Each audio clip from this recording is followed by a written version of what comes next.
Asseyez-vous archi bien parce que cette histoire, c'est quelque chose les gars.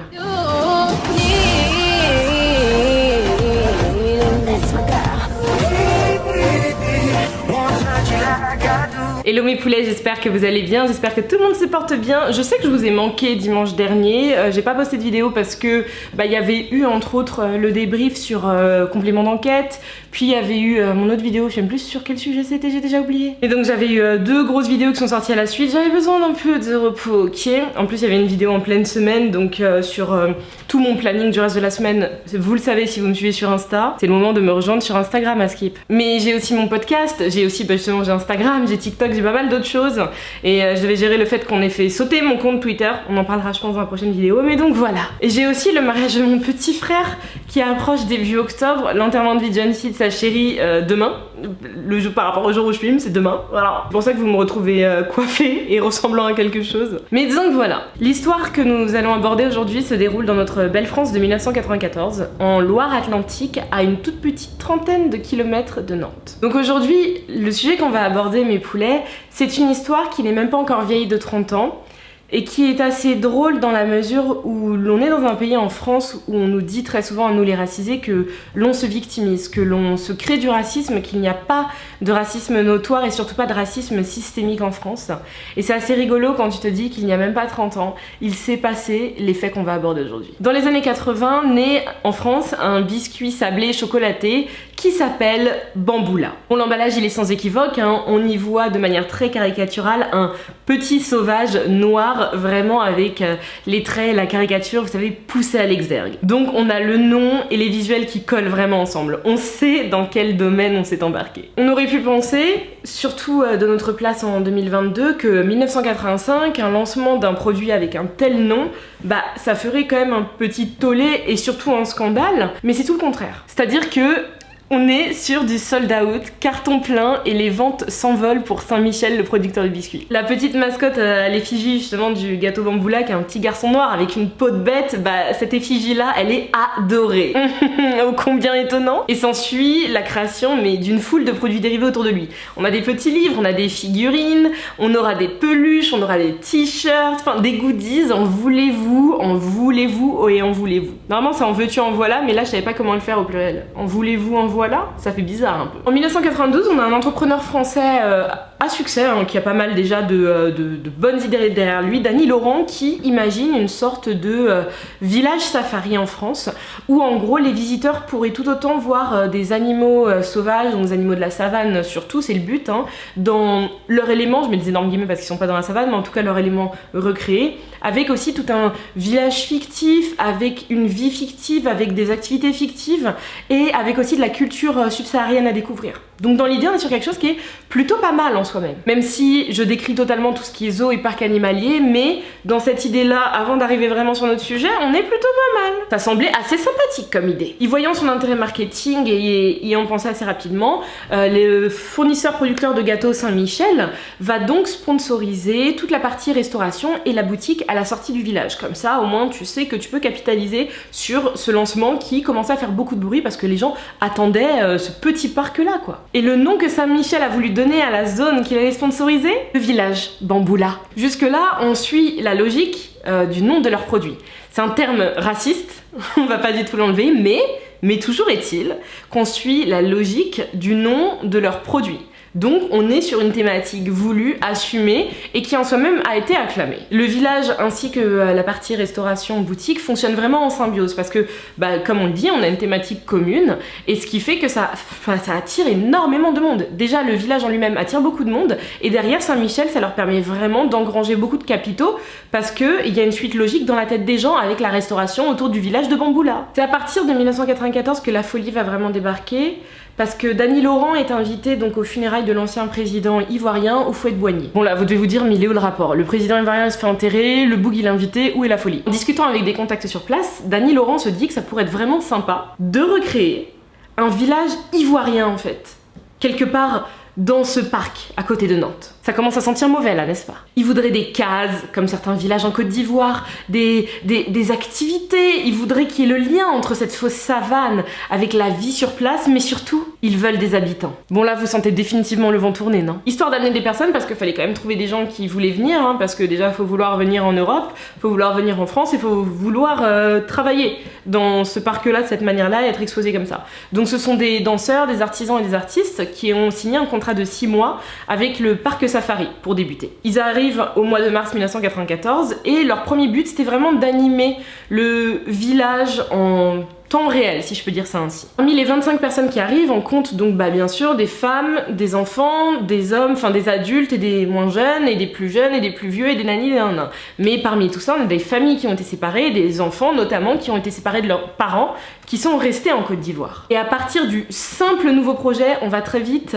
arriver sur l'affaire / scandale du village de Bamboula. Et en très peu de temps, vraiment très peu de temps. C'est assez inédit parce qu'en fait, le droit français ne s'applique pas du tout dans cette zone du village Safari.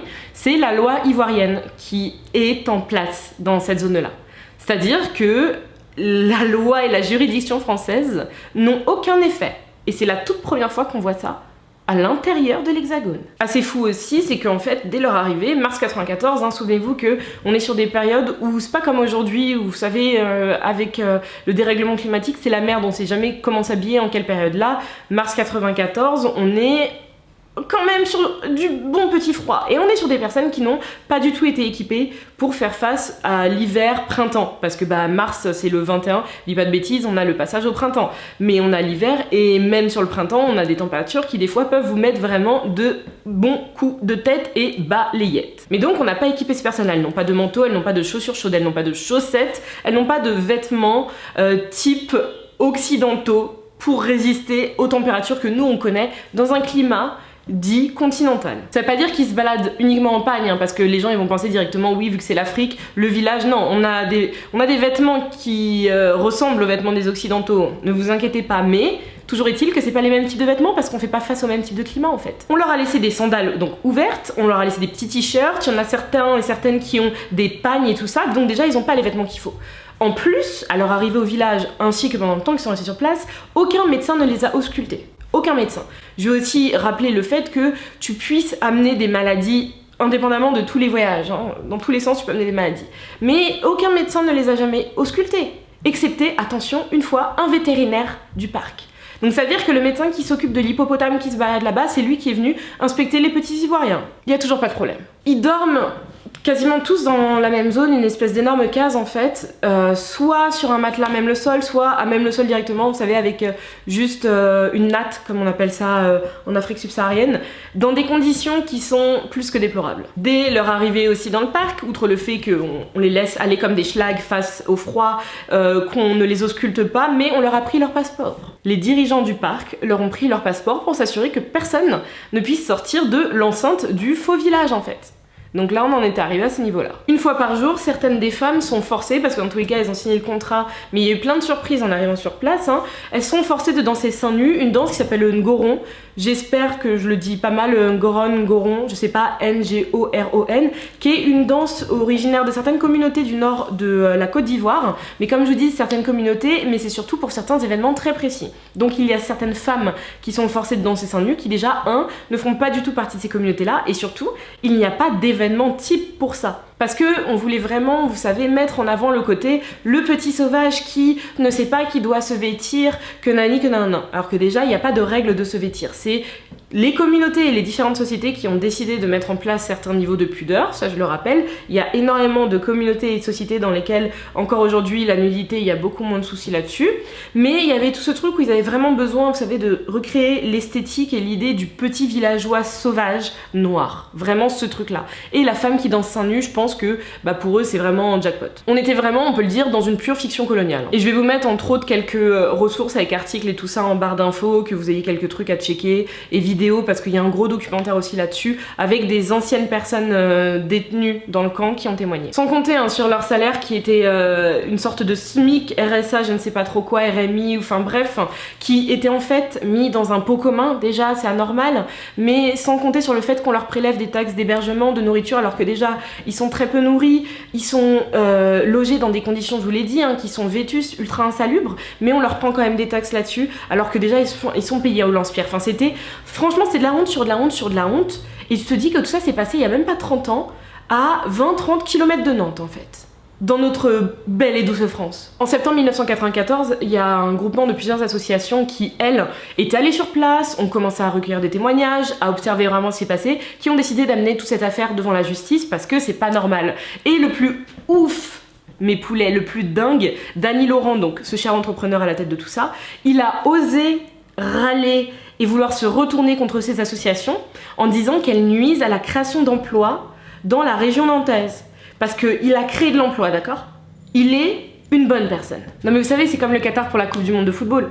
Le Qatar a créé de l'emploi, a tué des milliers de travailleurs, mais il y a de l'emploi qui a quand même été créé. Attention. Et heureusement, en juillet 1997, la justice française admet totalement, le parquet de Nantes admet qu'il y a une atteinte à la dignité humaine par rapport à ce qui se passe dans le parc, hein, et il demande le parquet nantais de fermer le parc sous la forme connue et surtout de laisser partir les êtres humains qui sont là-bas. Donc il est renommé en planète sauvage ce parc-là, on laisse des animaux, on laisse un peu les cases et tout le village, mais en laissant les occupants partir, parce que c'était la moindre des choses. Et comme je vous ai dit, je vous ai mis les liens en barre d'infos, n'hésitez surtout pas à regarder le documentaire, je crois que c'est France Info qui avait gratté tout ça, parce que ça a beau s'être déroulé il y a moins de 30 ans, je trouve qu'on n'en a pas assez entendu parler, parce que c'est quand même assez dingue. Sans compter sur des faits d'exposition universelle qui sont très récents, où on voit, je me rappellerai toujours cette image d'une petite originaire du Congo qui était exposée dans une cage, je crois que c'était en Belgique si je dis pas de bêtises, mais exposée dans une cage à un âge où mon père avait peut-être, je sais pas, 4 ans, tu vois, quelque chose comme ça.